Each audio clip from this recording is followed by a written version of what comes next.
Thank you so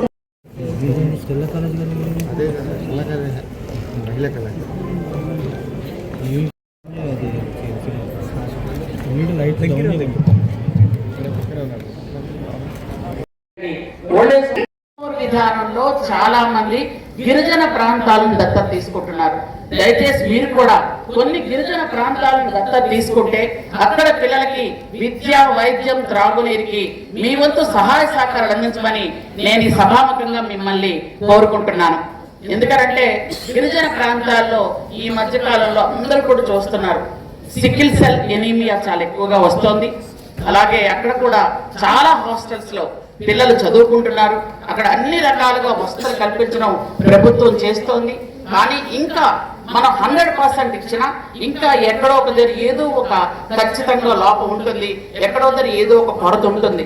అట్లాంటి కొరతల్ని గిరిజన ప్రాంతాల్లో, హిల్టా ప్రాంతాల్లో కూడా మీరు కాస్త దృష్టి పెట్టగలిగితే వాళ్ళకు కూడా హెల్ప్ అవుతుంది అని సభాముఖంగా మీ అందరికీ తెలియజేసుకుంటూ, మీరు చేసినటువంటి అన్ని కార్యక్రమాలు నాకు చాలా బాగా నచ్చాయి. అన్నిటికంటే ముఖ్యంగా ప్రతిరోజు ఫుడ్ ఇవ్వడం, ఆకలి తీర్చడం కంటే పెద్ద పని, పెద్ద మనకి ఉపయోగం కానీ హెల్ప్ కానీ ఎక్కడ ఉండదు. ఏ దానం చేసినా చాలు అనరు, ఒక్క అన్నదానం చేస్తేనే చాలు అంటారు. అట్లాంటిది మనస్ఫూర్తిగా పూర్తిగా మనకి భోజనం పెట్టి ఆదుకోవడం అనేది చిన్న విషయం కాదు. అది చాలా చాలా మంచిది.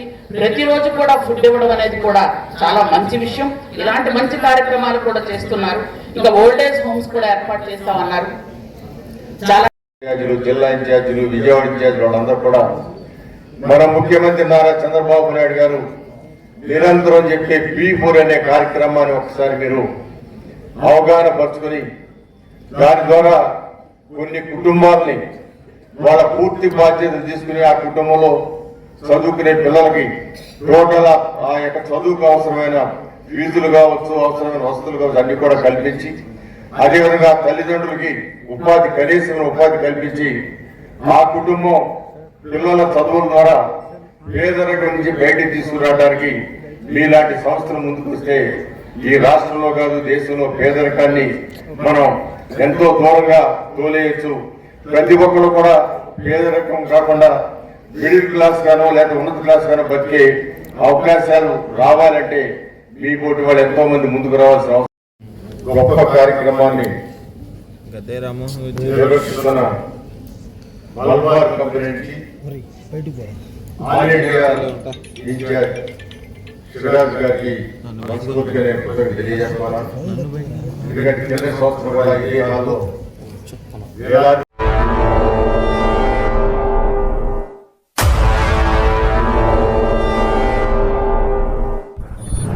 ప్రజా టీవీ, ప్రజాపక్షం, ప్రజల కోసం. మీ సమస్యను ప్రజా టీవీకి తెలపండి. ఆ సమస్య పరిష్కారానికి ప్రజా టీవీ కృషి చేస్తుంది. ఓకేనండి, విన్నారు కదా.